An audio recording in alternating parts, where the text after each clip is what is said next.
নবম দশম শ্রেণীর ইজি আইসিটি বই থেকে এই পর্বে আমরা দ্বিতীয় অধ্যায়ের অনুশীলনীর প্রশ্নগুলো সমাধান করব।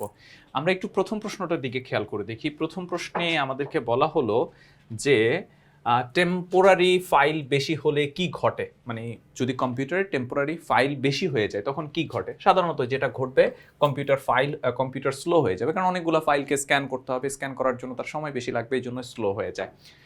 সিডি, ডিভিডি বা পেন ড্রাইভ থেকে সফটওয়্যার ইনস্টল করতে গেলে কোন প্রোগ্রামটি প্রথমে চালু হয়? সেটা হচ্ছে অটো রান প্রোগ্রামটি হচ্ছে প্রথমে চালু হয়।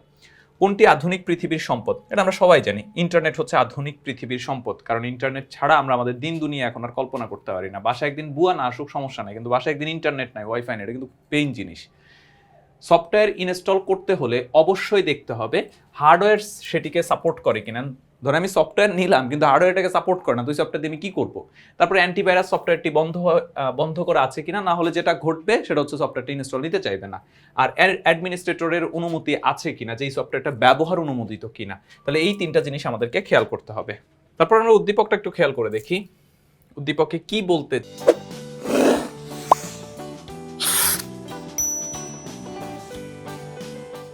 চাইছে ওনারা। ইকরাম সাহেব দেখেছেন কয়েকদিন ধরেই তার কম্পিউটার হঠাৎ বন্ধ হয়ে যায় এবং আবার চালু হয়। তিনি আরও লক্ষ্য করলেন কম্পিউটারটির কাজের গতিও কমে গেছে।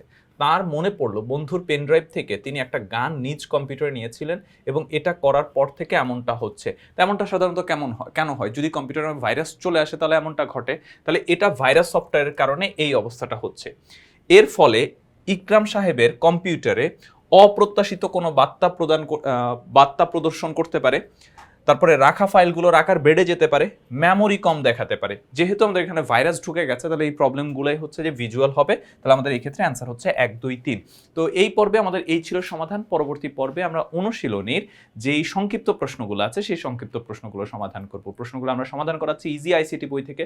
তোমরা যারা ইজি আইসিটি বই সংগ্রহ করনি খুব দ্রুত সংগ্রহ করে ফেলবে।